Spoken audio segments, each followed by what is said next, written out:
merci à la FFV-B, merci Lucas pour cette introduction. Donc, si je peux vous demander peut-être de mettre vos vidéos, ce sera toujours plus sympa de voir des têtes que d'avoir l'impression de parler à un grand mur noir. Donc, ce sera toujours plus sympa.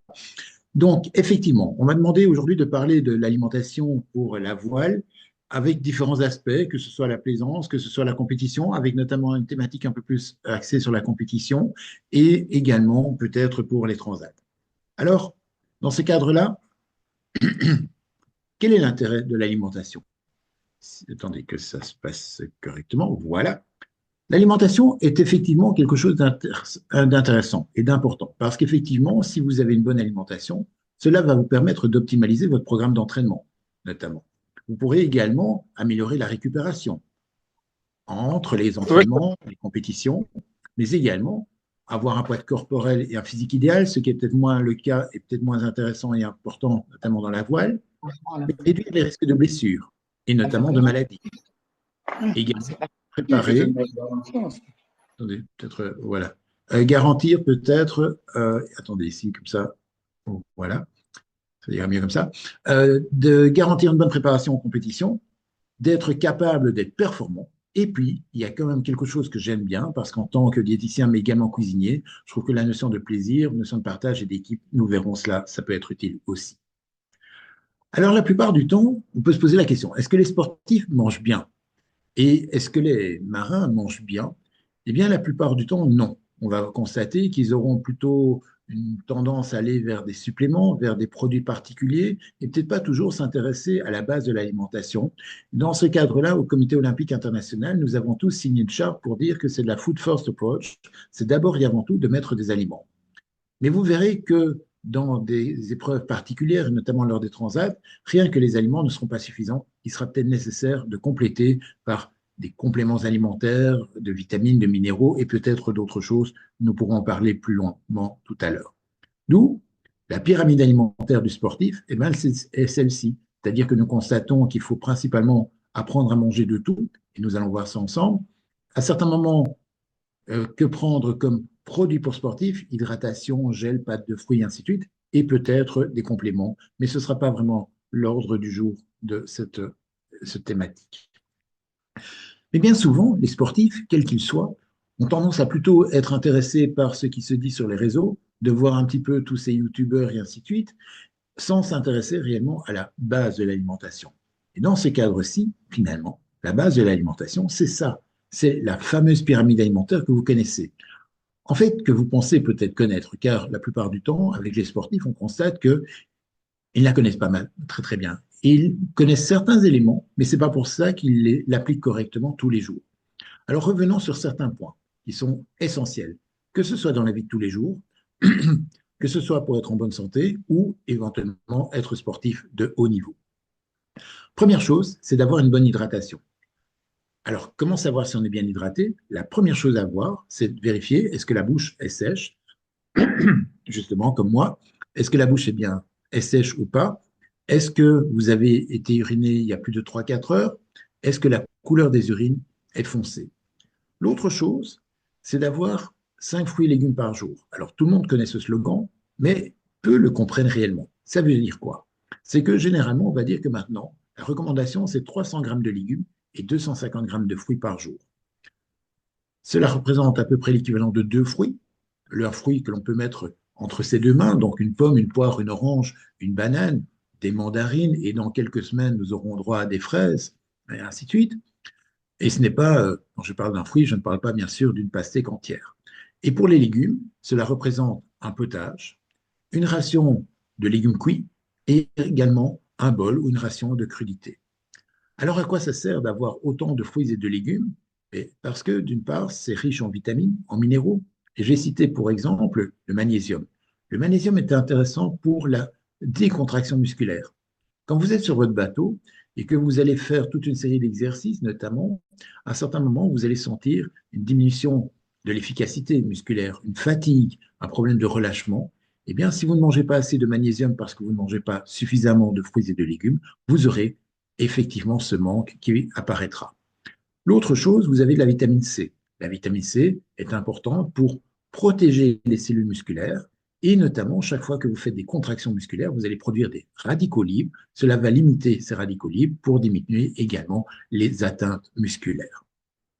Donc, fruits et légumes essentiels. Dans la vie de tous les jours également, il faut prendre suffisamment de féculents. Pain, pâtes, riz, céréales, pommes de terre, pain, pâtes, riz, céréales, pommes de terre, le riz, les pâtes, et ainsi de suite. Et dans ce cadre-là, si vous avez la possibilité de les prendre complets, c'est toujours mieux. Cela permet d'avoir également plus de magnésium, mais également de la vitamine B1, la vitamine B9, plus de fibres. C'est finalement intéressant. Vous allez voir que les féculents, pour le sportif, c'est essentiel. Si vous n'avez pas assez de féculents, c'est comme si vous ne mettez pas de carburant dans votre moteur de voiture. Et dans ce cadre-là, effectivement, vous savez très vite que la panne d'essence risque de vous guetter. Ce sera la même chose. Remontons encore. Les produits laitiers vont nous fournir d'une part des protéines de bonne qualité, de bonne valeur biologique, c'est-à-dire des protéines que le corps va pouvoir utiliser pour faire de la masse musculaire. Il y a également du calcium et toute une série d'autres choses. Alors, la question c'est, faut-il prendre des produits laitiers? Oui, il n'y a pas que l'enfant et l'adolescent qui a besoin de produits laitiers, mais néanmoins, il ne faut pas non plus exagérer les quantités. Donc, de prendre l'équivalent, comme vous voyez, de 250 à 500 grammes de lait ou éventuellement des yaourts ou encore, en quantité plus faible, des fromages, ben, c'est quelque chose d'intéressant. Et pour ceux qui n'aiment pas trop, qui préféraient ne pas avoir de lactose, peuvent prendre éventuellement ce qu'on appelle les boissons de soja ou les boissons végétales. Vous avez également, à votre droite, les viandes, volailles, poissons, œufs, légumineuses et alternatives végétariennes. L'intérêt, c'est d'apporter des protéines également de bonne valeur biologique, que le corps va pouvoir utiliser pour faire de la masse musculaire. Mais en plus, vous aurez par exemple du fer dans la viande, mais des oméga 3 dans les poissons gras, tels que le saumon, le maquereau, les sardines, les anchois les matches. Vous allez également avoir de la vitamine D là-dedans. L'idée, c'est de varier les types de poissons pour avoir, si possible, un poisson maigre et un poisson gras. On placera des œufs. On peut mettre 1 à 2 fois par semaine des œufs sans aucun problème. Et on va essayer de favoriser aussi la consommation de légumineuses, pois chiches, lentilles, haricots secs, flageolets. C'est une bonne manière d'intégrer des protéines végétales dans l'alimentation et notamment, c'est intéressant sur l'effet planétaire. Juste au-dessus, vous avez les huiles. Alors la question, c'est quelle quantité d'huile faut-il placer dans son assiette? Généralement, on va dire qu'il faut peut-être 2-3 cuillères à soupe d'huile ou de matière grasse de qualité par jour. Alors c'est quoi une matière grasse de qualité? Ce sera notamment l'huile d'olive. Mais ce n'est pas la seule huile à prendre. Il est intéressant d'avoir par exemple de l'huile de colza, de l'huile de noix, de l'huile de lin qui vont être riches en oméga 3. À quoi servent les oméga 3? Notamment, ils vont avoir une action anti-inflammatoire. C'est-à-dire que si vous avez fait un exercice et que le lendemain, vous avez un peu mal aux muscles, vous avez eu des micro-lésions, mais également un petit peu d'inflammation, c'est donc intéressant de prendre ce genre d'huile. À l'inverse, les huiles telles que l'huile de tournesol contiennent beaucoup d'oméga 6 et vont rentrer en compétition avec les oméga 3, ce qui est moins intéressant. Et vous connaissez également la problématique de l'huile de palme et de l'huile de coco, de même qu'une quantité importante de beurre, qui sont riches en acides gras saturés et qu'il faut plutôt préserver ou limiter pour éviter notamment les problèmes de maladies cardiovasculaires. À droite, vous avez les fruits à coque, tels que les noix et ainsi de suite. Les plus intéressants dedans sont les noix, parce qu'elles contiennent d'une part des protéines, comme les autres, de bonnes graisses, ce qui est vrai, mais notamment des oméga 3. Et donc, si vous ne mangez pas suffisamment de poisson, ou bien pour compléter vos apports en poisson, c'est intéressant d'avoir de temps en temps des noix. Attention néanmoins à la consommation importante de fruits à coque, car c'est quand même assez gras, et à peu près 100 grammes de fruits à coque représentent l'équivalent de 600 kilocalories, soit l'équivalent d'une heure de course à pied. Et au-dessus, vous allez avoir notamment tout ce qui est chips, coca, chocolat et ainsi de suite. Alors, ce n'est pas interdit, mais c'est plutôt considéré comme non indispensable et à prendre de temps en temps, en petite quantité, et quand vous en avez vraiment envie, mais pas par habitude. L'idée, c'est pas non plus d'en abuser, et même si vous êtes sportif, c'est pas vers ces produits-là qu'il va falloir se tourner. Le problème, c'est que la plupart du temps, quand je regarde l'alimentation des joueurs et des sportifs, c'est que on constate qu'ils ont une alimentation plutôt déstructurée. Bien souvent, beaucoup de grignotage. Et il n'y a pas que les sportifs. Beaucoup de sédentaires également ont ce genre de travers. Pas de collation avant l'entraînement. Ça, c'est important parce que si vous n'avez pas de collation avant de partir, plusieurs heures en mer ou sur un plan d'eau, vous risqueriez éventuellement de faire l'hypoglycémie, nous en parlerons. La consommation de fruits et de légumes est bien souvent insuffisante pour le belge moyen et également pour les sportifs. Certains vont avoir peur de manger des féculents et des matières grasses, peur de grossir. Si vous ne le faites pas, vous risqueriez de manquer d'énergie. Avec une consommation bien souvent trop importante de produits raffinés. Donc ce sont des pâtes blanches, du riz blanc, du pain blanc, qui ne contiennent pas suffisamment de fibres, de vitamines, de minéraux tels que le magnésium, comme j'ai dit précédemment. Bien souvent, l'hydratation est insuffisante, alors que parfois, la troisième mi-temps va être trop importante. Et puis, un usage important de suppléments pour sportifs, on en reparlera éventuellement dans les questions. Arrivons maintenant, finalement, à nos marins. En fait, les marins, notamment en période d'entraînement, doivent avoir une alimentation qui est tout aussi équilibrée qu'un autre sportif de haut niveau. Pour ça, il a besoin de respecter cette pyramide alimentaire que nous allons voir, mais avec un focus peut-être un peu plus important sur les glucides, pour éviter notamment cette hypoglycémie lors de ses entraînements ou de ses sorties, d'avoir assez de protéines de qualité parce que c'est pas à vous que je vais apprendre que on peut souffrir éventuellement parfois du dos, des jambes, des bras, de travailler comme ça longtemps sur le bateau. Donc il faut apporter suffisamment de protéines, apporter également de matières grasses et, si possible, avoir une bonne variété en micronutriments grâce notamment à des apports en fruits et légumes variés, mais également qui doivent être quotidiens. L'autre chose, revenons maintenant sur une autre notion, c'est la balance hydrique.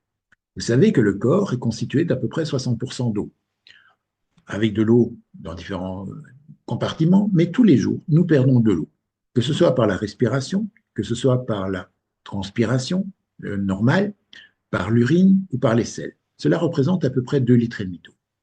Le seul problème, c'est que nous n'avons pas de réserve en eau dans l'organisme. Même si nous sommes constitués de 60% d'eau, dès que nous allons perdre de l'eau, il va y avoir un déficit. Nous avons donc l'obligation d'apporter de l'eau, que ce soit sous forme de boisson, que ce soit sous forme d'aliments, car oui, les aliments sont également vecteurs d'eau. Je prends pour preuve le concombre. Le concombre est vraiment le champion de toute catégorie qui va apporter presque 98-99% d'eau. La laitue également, mais même une banane va apporter déjà aux alentours de 70-80% d'eau. Et même un steak apportera de l'eau. Donc, finalement, pratiquement tous les aliments amènent de l'eau, sauf 3 aliments, que sont l'huile, le sel et le sucre. Mais tous les autres vont apporter peu ou prou de l'eau. Et l'eau métabolique, je ne vais pas aborder ça. Mais il faut savoir que comme nous n'avons pas de réserve hydrique dans l'organisme, dès que nous allons avoir un déséquilibre, c'est-à-dire que nous allons transpirer plus, nous allons éliminer plus que ce que nous apportons, il va y avoir un déséquilibre qui va créer notamment toute une série de problématiques de santé ou de performance. Nous, la première chose à faire, c'est peut-être de retrouver quels sont les signes et les symptômes de notre déshydratation. Et ils peuvent être individuels. Certains vont se plaindre de légers maux de tête, d'autres de constipation fréquente. Certains vont plutôt dire non, moi j'ai l'impression que ma peau est particulièrement sèche, ou je ne bois pas suffisamment et donc je sais que je vais avoir plus souvent des crampes ou je ne vais pas uriner beaucoup. Finalement, à chacun de trouver l'élément, le facteur qui va vous indiquer que vous êtes plus ou moins ou suffisamment hydraté. Si nous regardons éventuellement cette jeune fille, et je suis tout à fait d'accord, ce n'est pas un marin, mais prenons un petit peu cette jeune fille. Si vous la voyez dans cet état-là, finalement, elle souffre, mais elle souffre de quoi? Elle souffre de fatigue cérébrale, de fatigue musculaire. Elle risque d'avoir trop chaud, d'hyperthermie, de déshydratation, de perte de sel, d'hypoglycémie, parce qu'elle n'aura pas eu mangé ou mangé suffisamment de glucides et donc ses réserves en glycogène, c'est-à-dire le carburant du muscle, est insuffisant. Elle peut avoir des crampes, des douleurs musculaires, éventuellement des blessures. Alors sur le bateau, et lors de certaines compétitions, et surtout s'il fait très chaud et que la compétition dure longtemps, eh bien finalement, tout ce qu'elle a sur cette graphique, vous pouvez l'avoir également. On rencontre souvent des marins qui vont avoir des fatigues cérébrales et des fatigues musculaires. Ils sont bien souvent en hyperthermie, très souvent déshydratés avec des pertes de sel et des manques importants de glucides. Donc finalement, nous allons voir que manger, que boire sur la compétition. Mais reprenons cette information. Si je prends ce tableau-ci, voilà, attendez, voilà, je vais prendre le pointeur, c'est très plus facile. Ici, vous avez ses aptitudes à l'exercice. Donc, avant le match, j'espère qu'elle était bien hydratée et qu'elle était à 100% de ses capacités physiques. Si elle perd du poids, imaginons qu'elle pèse 50 kg et qu'elle perd 2% de poids de corps, c'est-à-dire l'équivalent de 1 kg, dans ces cadres-là, cela signifie qu'elle aura perdu à peu près l'équivalent de 10 à 20% de capacité physique. Cela représente quoi, 10 à 20%? Ça veut dire qu'elle sera plus lente sur le terrain. Elle fera moins de sprint. Elle aura moins d'intensité. Elle aura tendance à plus marcher. Mais également, quand elle devra réfléchir, elle fera plus d'erreurs. Donc, sur le plan cognitif, c'est moins bon. Et même si vous la mettez sur des exercices plus précis, par exemple de marquer des pénaltys, elle ne marquera que maximum 8 goals. Si on continue, et elle est plutôt dans un état où finalement elle est aux alentours de 4-5% de déshydratation, donc là vous voyez bien qu'elle n'est plus du tout capable d'être performante sur le terrain. L'idée ici, c'est que j'espère bien que vous ne serez jamais dans des situations aussi déshydratées, mais déjà déshydratés dans des situations problématiques. Et que bien souvent sur le bateau, nous n'avons pas toujours le temps, nous n'avons pas toujours l'envie ou peut-être même l'accès facilité vers les boissons. Dans ce cadre-là, il va falloir vraiment anticiper cette déshydratation, c'est ce que nous allons voir un peu plus tard. L'autre élément, c'est que la sensation de soif apparaît tardivement à l'effort. Quand la sensation de soif apparaît, cela signifie que vous avez déjà perdu à peu près l'ordre de 20% de vos capacités physiques. D'où il va falloir anticiper cette déshydratation. Et comme vous avez notamment des petits embruns de sel dans certaines épreuves, eh bien, finalement, vous pouvez avoir des sensations de soif perturbées et parfois même tardives. Dans ce cadre-là, je vous invite à vous baser notamment sur notre mascotte nationale, Mannequin Peace, et de se poser toujours la question, est-ce qu'il pisse bien clair? Et effectivement, si vous avez des urines claires, cela sera toujours plus intéressant. Donc avant de monter sur le bateau, il sera peut-être intéressant ou important plutôt de toujours vérifier la couleur de vos urines. Si elles sont grade 1, 2, 3, dans ce cadre-là, vous pouvez vous dire que vous êtes bien hydraté et que vous serez performant tant sur le plan physique que intellectuel. Si vous partez déjà avec des urines foncées, cassins, vous aurez déjà à peu près perdu 10 à 20% de vos capacités physiques. Et j'espère ne jamais vous voir sur un bateau avant de monter avec un 6, 7 ou 8. L'autre élément, le slogan que je vous propose de retenir, c'est « Je transpire donc je bois » et de décliner cette phrase en fonction finalement de ce que vous ressentez. Vous commencez à transpirer beaucoup, buvez plus. Vous êtes à l'échauffement, vous commencez à transpirer, commencez à boire. Vous transpirez un peu moins, buvez un peu moins. Mais essayez toujours d'être en adéquation entre, d'une part, la transpiration et la quantité d'eau que vous allez consommer. Alors, pour les marins, qu'en est-il? Pour les marins, le problème, c'est qu'effectivement, malgré que vous soyez dans un environnement entouré d'eau, eh bien, le risque de déshydratation n'est pas nul. On le constate généralement, et même chez des marins olympiques, nous avons constaté, par exemple, des taux de sudation entre 500 millilitres et 1,5 litre de sueur par heure d'effort. Or, comme je vous ai dit, nous n'avons pas de réserve en eau. Cela signifie qu'il faut boire l'équivalent de 500 à 1,5 litre de boisson par heure. En fonction de la durée, et cela signifie aussi que peut-être si vous partez 3-4 heures en mer, il va falloir anticiper les besoins pour éviter d'être déshydraté à un certain moment. Comment savoir si on est bien hydraté? D'une part, se fier à ses sensations, mais également peut-être de se peser avant et après. Le fait de se peser avant et après va vous indiquer la différence de perte de poids. Et de cette manière-là, vous pouvez vous dire que si vous êtes à moins de 1% de déshydratation, cela correspond tout à fait aux objectifs. À partir de 2%, vous avez vu que cela pose problème. D'où l'idée, c'est bien sûr de boire dès que la possibilité vous est fournie, notamment lors des repas, des collations. Cela représente à peu près 8 à 12 verres par jour, mais également avant chaque session d'entraînement, où il va falloir vérifier.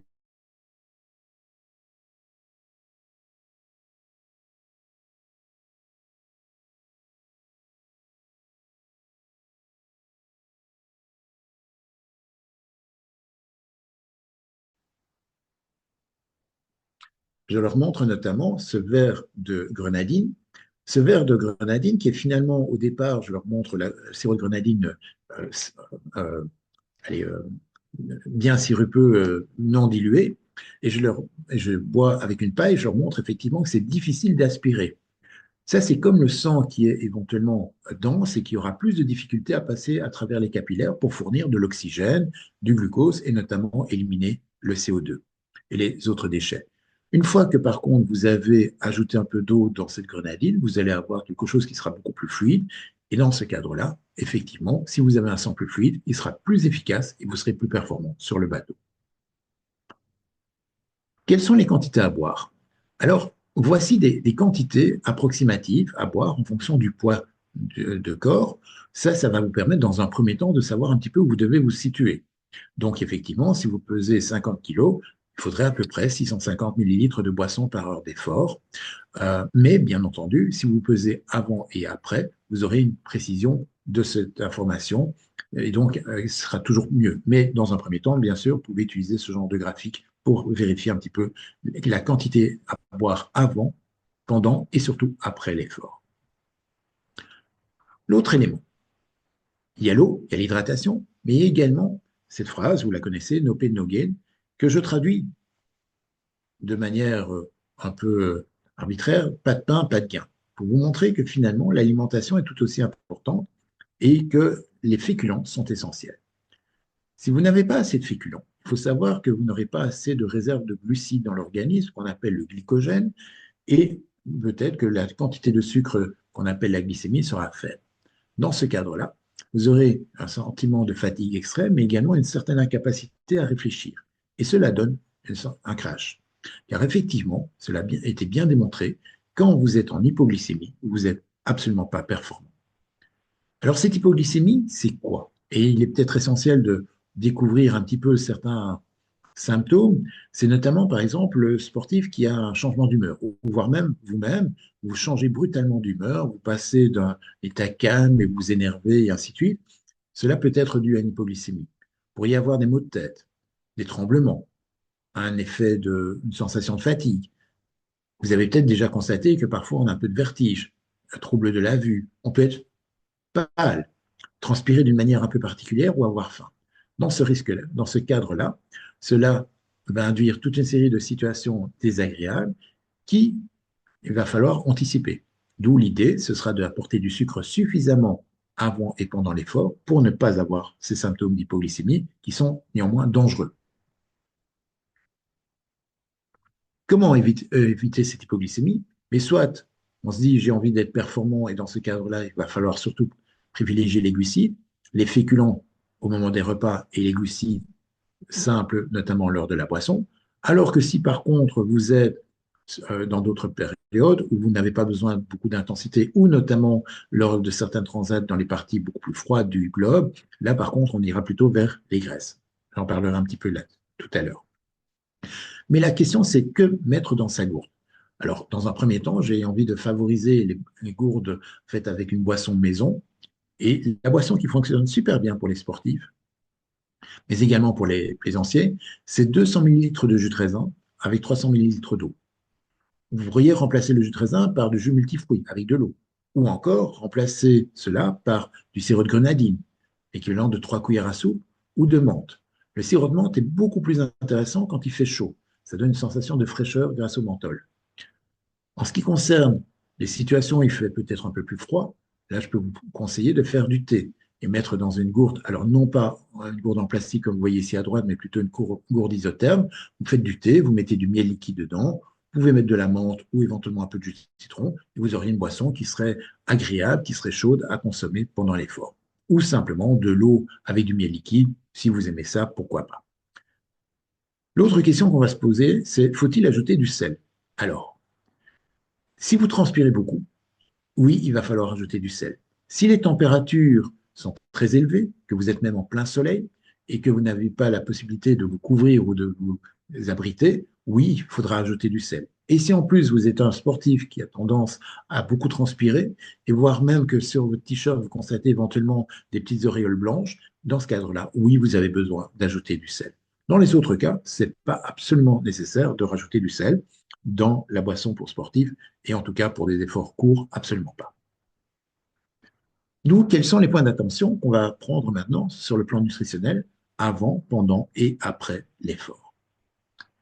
La première chose, la veille ou le soir, c'est peut-être d'avoir un bon repas. Un repas qui va vous permettre d'apporter d'une part une bonne hydratation, et c'est pour ça que vous voyez plusieurs verres d'eau, mais également des potages, tels que des potages courgettes, brocolis, carottes, potirons.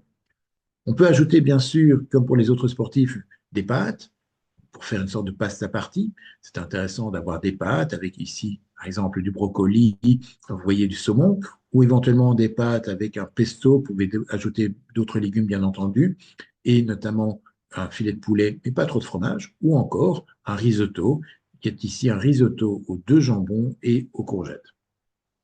Bonne hydratation, j'insiste là-dessus, et notamment un dessert qui pourrait être une compote de pommes, des fruits tels que la banane ou d'autres fruits bien mûrs, ou encore du riz au lait.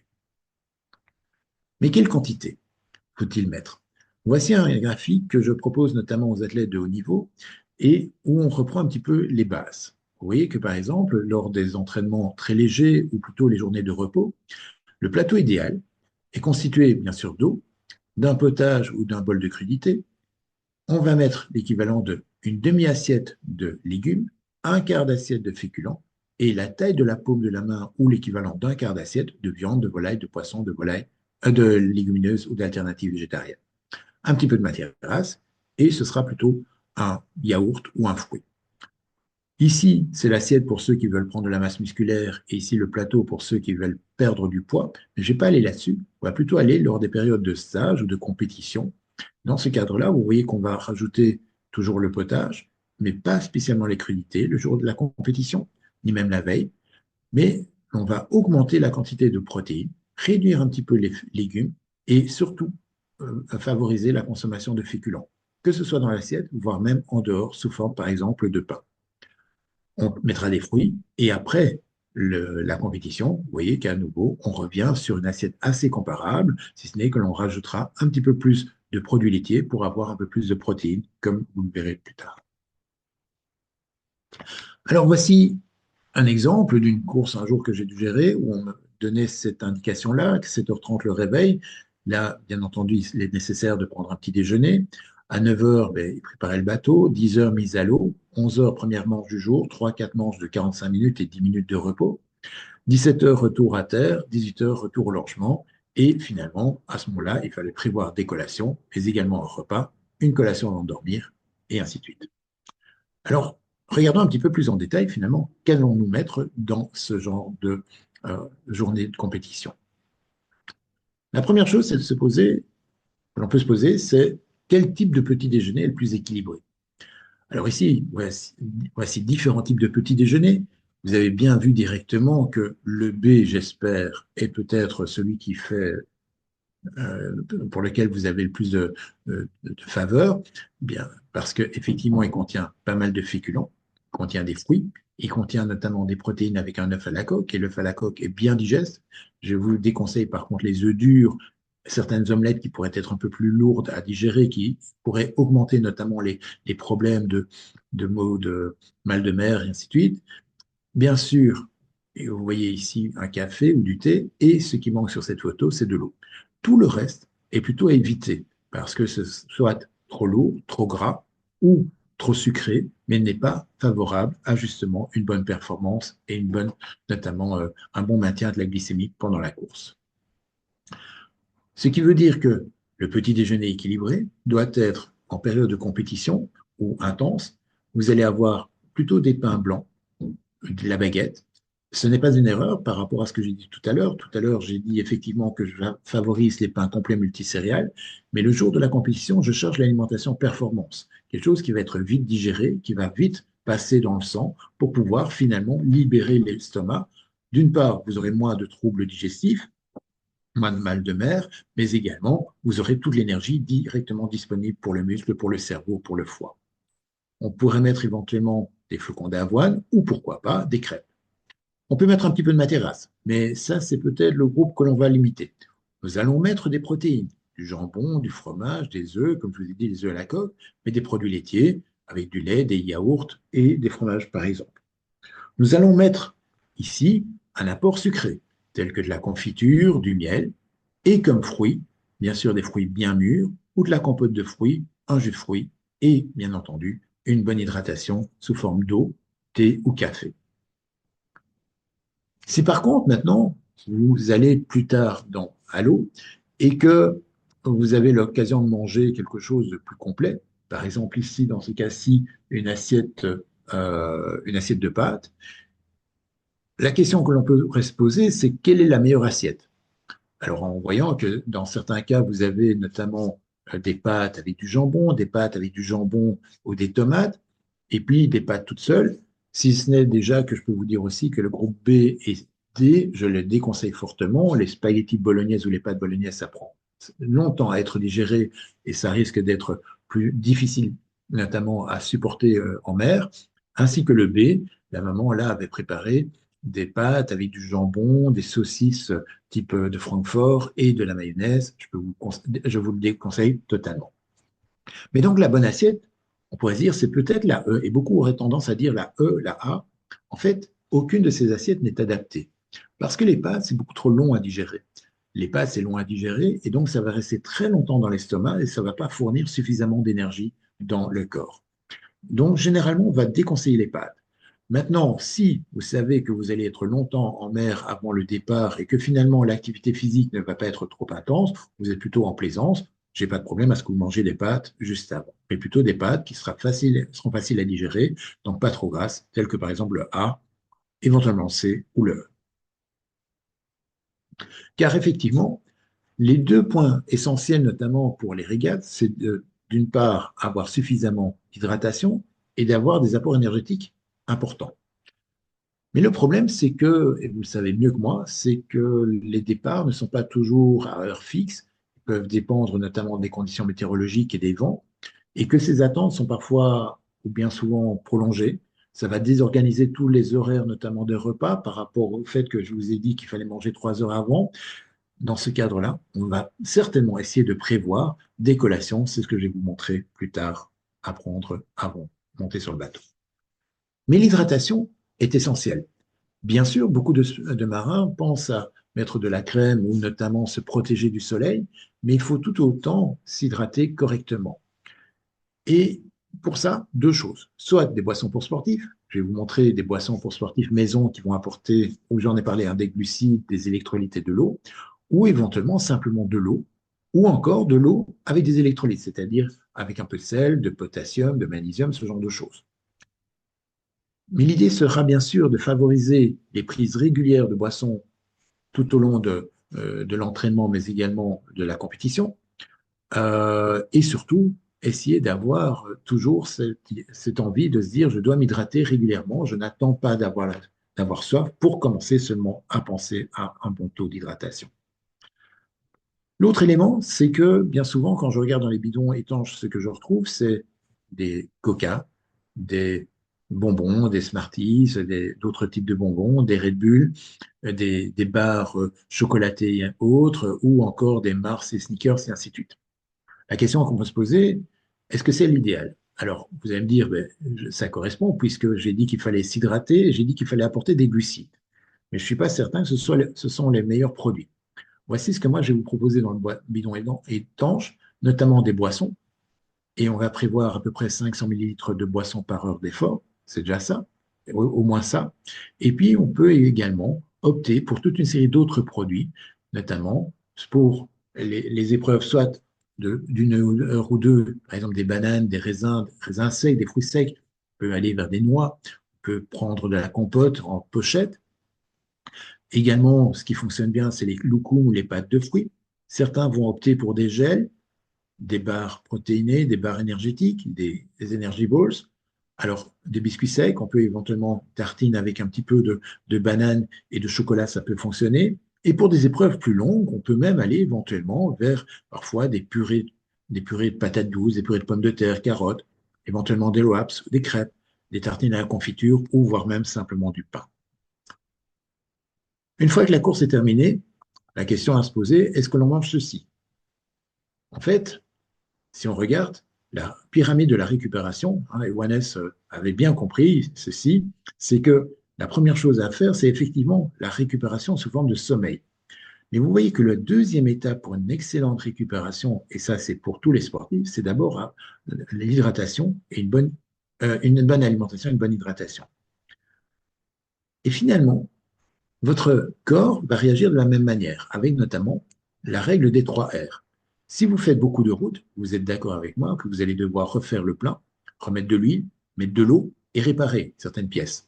Eh bien, dans votre alimentation, vous allez faire la même chose, recharger en carburant sous forme de féculents et sous forme de graisse. Vous allez réhydrater par les légumes et notamment l'eau et le potage, pourquoi pas, et réparer par les protéines de manière à pouvoir finalement reconstituer correctement votre corps. Et la meilleure manière, le meilleur produit qui fonctionne, c'est notamment la consommation de lait chocolaté, l'équivalent de 1 à 2 berlingots, plus une banane, et cela permet de couvrir suffisamment de besoins en eau, en sachant que le lait chocolaté est très rapidement absorbé et donc va réhydrater correctement l'organisme, avec notamment des protéines pour réparer les lésions musculaires, avec notamment des leucines qui sont essentielles à la synthèse musculaire, pas mal de glucides pour recharger, notamment ici et là, recharger notamment vos réserves en glucides dans le foie et dans le muscle. Ce qui veut dire qu'après la course, ce que l'on va proposer, ce sont parfois des boissons un peu plus salées, et notamment les chocolatés bananes. Ensuite, nous allons mettre, pourquoi pas, un potage avec une assiette de crudité. On pourrait mettre poulet purée compote. Donc, vous voyez des aliments qui vont pouvoir fournir pas mal de glucides ou une bonne demi-assiette avec des protéines. On pourrait mettre aussi, par exemple, des pâtes. Et certains vont me poser la question, peut-on mettre une pizza? Oui, j'ai pas de problème avec les pizzas, mais ça dépend laquelle. Si c'est une 4 saisons, ça ne me pose aucun problème. Jambon, champignon, ça passe. Roquette, tomate, mozzarella, parme, c'est parfait. Donc, à vous de choisir les bonnes pizzas. De l'eau pour bien s'hydrater et bien entendu des fruits ou un riz au lait ou un produit laitier. Et le soir, 1 heure avant d'aller dormir, à nouveau une bonne hydratation. Et bien souvent, vous allez voir les sportifs, nous allons leur conseiller du skyr, du fromage blanc, du cottage cheese.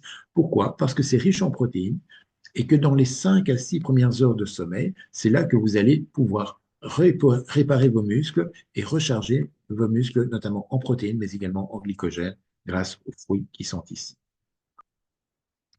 À l'inverse, attention à l'alcool, car l'alcool, à partir de 2 unités d'alcool, et une unité d'alcool, c'est quoi?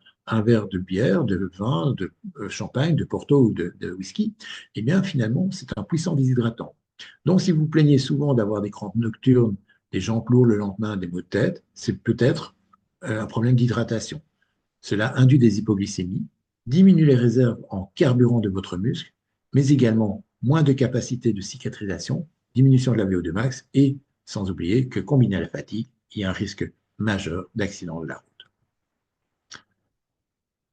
Mais je vous ai dit aussi que le sportif, il doit bien se reposer, dormir. Et dans certains cas, nous savons aussi que les aliments ne seront pas l'aider. Des mauvaises stratégies alimentaires pourraient induire une diminution de la qualité du sommeil. C'est le cas, par exemple, de prendre trop de caféine ou de café après une certaine heure, trop d'alcool, nous l'avons vu. Ne pas s'hydrater induirait des déshydratations, mais s'hydrater trop fera en sorte que vous allez devoir vous lever régulièrement. Manger peu de féculents, pas de féculents ou ne rien manger le soir va induire plus d'hypoglycémie nocturne, mais également un sommeil parfois plus agité, mais avec plus de cauchemars. Et manger gras, que ce soit ce type d'hamburger ou ce plat de pâtes, qui serait gras, épicé, salé, et bien souvent s'il est mangé trop tard, effectivement, cela va diminuer la qualité de l'endormissement et du sommeil. Alors, c'était une partie des courses. J'ai déjà eu l'occasion également de m'occuper de d'autres marins et d'autres situations, que ce soit notamment Force Douce. Hein, et sur Force Douce, c'était notamment Denis Van Wensberg qui était skipper à l'époque déjà, notamment ici de SolarWind, que vous connaissez peut-être avec Edouard de Keyser, ou encore des Red Dolphins ou de Wannes Van Laar. Donc voilà, différentes situations. Mais dans certains, notamment ici, c'était le Vendée Globe, eh bien, le Vendée Globe, on va pouvoir s'intéresser aussi à une alimentation un peu plus particulière, et en sachant que quand vous partez notamment et que vous êtes plutôt dans des journées de repos, vous allez dépenser 2500 à 3000 kilocalories. Dès que vous arrivez, notamment au niveau des tropiques et notamment de l'équateur, il faut savoir que déjà sur le bateau, vous allez dépenser plus de calories, donc il faut fournir déjà plus de calories. Mais si vous êtes dans le plateau noir, effectivement, les dépenses énergétiques peuvent être parfois plus intense ou plus faible, tout dépendra un petit peu de la manière dont vous allez gérer notamment votre bateau. Mais par contre, ce qui sera important, c'est d'apporter plus d'eau et plus d'électrolytes, car vous serez soumis à une déshydratation simplement parce que les conditions climatiques seront très chaudes et déshydratantes. Si à l'inverse, vous êtes plutôt dans les parties ici du sud, il va falloir manger beaucoup plus de calories parce qu'effectivement, le fait qu'il fasse très froid, vous allez certainement avoir plus de frissonnement, vous allez devoir dépenser plus d'énergie pour maintenir votre température corporelle. Dans ce cadre-là, il n'y aura pas vraiment des problèmes de déshydratation, mais par contre, une augmentation des besoins en lipides et en glucides, ce qui nous intéresse de toute manière parce que les lipides vont apporter pas mal d'énergie sous un petit volume. Et donc, sur le bateau, c'est toujours plus intéressant d'avoir quelque chose qui ne sera pas trop lourd, notamment. Dans ce cas-là, ben, qu'allons-nous manger lors de ces transats? Et j'adore cette photo. Bien entendu, c'est pas tout ça. Hein, ce serait compliqué. Et si vous vous rappelez la deuxième dia, juste après ça, normalement, il ne restait plus qu'une pomme puisque Obélix avait tout mangé rapidement. Mais voici plutôt l'alimentation sur les bateaux de transat. Et la notion de manger est un plaisir et doit rester un plaisir même en mer. Alors, je vous ai dit tout à l'heure, je travaille également pour l'Agence spatiale européenne, notamment avec les astronautes qui partiront sur la Lune et sur Mars. Et donc, j'ai déjà eu l'occasion plusieurs fois de rencontrer Thomas Pesquet. Mais voici ce qu'ils vont manger dans l'espace. Ils vont manger des aliments qui seront lyophilisés, qui seront déshydratés, qui seront plus riches et plus denses en calories, et ainsi de suite.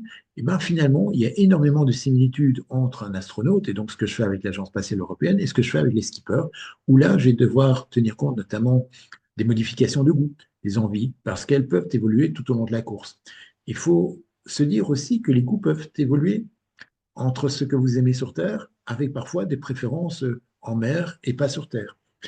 Il faut tenir compte, bien entendu, comme pour les astronautes, des critères de poids, de volume, des apports nutritionnels, sans oublier le prix. Parce que si vous allez vers des plats lyophilisés, effectivement, ça fait remonter fortement le budget, alors qu'il y a parfois possibilité d'avoir des plats déshydratés, qui sont nettement moins chers, qui sont tout aussi bons, voire même meilleurs, mais qui finalement nourrissent correctement et font le taf. Il va falloir alterner les produits, les goûts, car certains vont se dire non, mais pas de problème, je n'ai pas de problème, j'aime tout et donc je peux goûter ça tout le temps. Il y aura toujours un moment de lassitude et une fois que la lassitude s'installe, c'est très compliqué de couvrir correctement les besoins alimentaires. Ce qui veut dire que bien souvent les skippers vont avoir des pertes de poids importantes, des fontes musculaires. Alors, ce qui est normal au niveau des cuisses, puisque généralement ils ont tendance à beaucoup moins marcher sur le bateau, ce qui est logique. Mais cette fonte musculaire va également induire une diminution des apports en protéines, avec notamment, pourquoi pas, aussi une diminution de l'immunité. Et donc, ils sont plus souvent malades ou sujets aux infections. En fonction des températures, des latitudes, on va devoir adapter des produits plus gras et certainement plus bourratifs quand on est dans des situations froides, alors que quand on sera plutôt dans des situations plus chaudes ou des climats plus chauds, il faudra éviter ce qui serait trop lourd et trop gras pour avoir plutôt des choses plus hydratées et peut-être un peu plus salées. Nous pouvons envisager des produits frais pour le plaisir et pourquoi pas, dans certains cas, c'est déjà arrivé de voir des petits potagers d'herbes aromatiques. C'est une manière aussi sympa, et même dans l'espace, hein, on le fait, d'avoir comme ça quelques herbes aromatiques. Ça agrémente notamment le séjour, ça permet d'apporter une petite touche justement de goût et également le fait d'avoir une plante verte en plein milieu de la station spatiale ou éventuellement de la mer peut également faire du bien au niveau de l'esprit. Et puis, on pourrait parler des rations de survie, mais je ne vais pas trop m'attarder là-dessus. Au final, un marin doit bien sûr avoir une alimentation variée, équilibrée, saine et savoureuse. Il doit avoir, et notamment suivre les règles de la pyramide alimentaire. Et si vous avez des jeunes marins et si vous vous occupez de jeunes marins, il était indispensable de déjà parler d'alimentation dès l'âge de 12 ans, de manière à pouvoir avoir finalement des sportifs plus tard qui seront déjà bien habitués ou aguerris aux bonnes règles de l'alimentation. Les compléments alimentaires, je vous ai dit, j'en parlerai pas aujourd'hui. Sur ce, je vous remercie et je vous souhaite un bon appétit.